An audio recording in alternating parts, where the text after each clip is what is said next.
తెరపైన చూద్దాం. పార్లమెంటరీ నియోజకవర్గాలు మనం చూస్తున్నాం.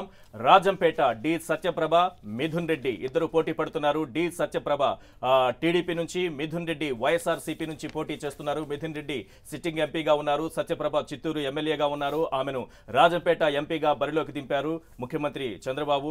ఆమె భర్త కూడా ఆదికేశవుల నాయుడు గతంలో ఎంపీగా పనిచేసిన, అలాగే టీటీడీ బోర్డు చైర్మన్ గా పనిచేసినటువంటి అనుభవం ఉంది ఆయనకి. తర్వాత రాజకీయాల్లో ఉన్నటువంటి ఫ్యామిలీ నుంచి సత్యప్రభ ఉన్నారు. అలాగే వ్యాపారాలు ఎక్కువగా చేసుకుంటున్నటువంటి, బెంగళూరు కేంద్రంగా వ్యాపారాలు ఎక్కువగా సాగుతున్నటువంటి నేపథ్యం. మిథున్ రెడ్డిది కూడా దాదాపు బెంగళూరు నేపథ్యంలో వ్యాపారాలు చేసుకుంటున్నటువంటి నేపథ్యం, అందులోనూ పెద్ద రాజకీయ కుటుంబ నేపథ్యం ఉన్నటువంటిది. ఆల్రెడీ సిట్టింగ్ రాజంపేట సత్యప్రభను తీసుకురావడంలో ఏ రకంగా కనిపిస్తోంది టీడీపీ వ్యూహం?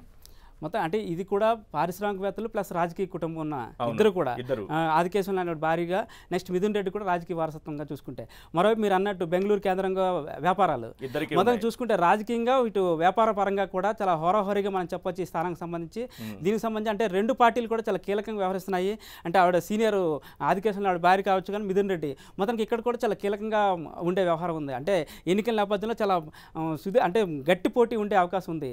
ఒకవైపు రాజకీయంగా చూసుకోవచ్చు, మరోవైపు పారిశ్రామిక వచ్చి డబ్బు పెద్దగా వెదజల్లే సీటుగా కూడా మనం దీన్ని, అంటే చిత్తూరు జిల్లాలో ఈ పార్లమెంటరీ నియోజకవర్గం కొంత ఉంటుంది, అలాగే కడప జిల్లాలో కొంత ఉంటుంది. కడప జిల్లాకు వచ్చేటప్పటికి పూర్తి పట్టు వైఎస్ఆర్సీపీ కనిపిస్తూ ఉంటుంది. ఇటు చిత్తూరు జిల్లాకు వచ్చేటప్పటికి ఈ నేపథ్యంలో హోరాహోరీ ఉండే అవకాశం ఉంది ఈశ్వర్ ఇక్కడ ఈ స్థానానికి సంబంధించి. మొత్తం చూసుకుంటే డబ్బు ప్రభావం చాలా ఎక్కువగా ఉండే స్థానంగా కూడా మనం చెప్పొచ్చు దీన్ని. రైట్. మరో నియోజకవర్గాన్ని తెరపైన మనం చూద్దాం.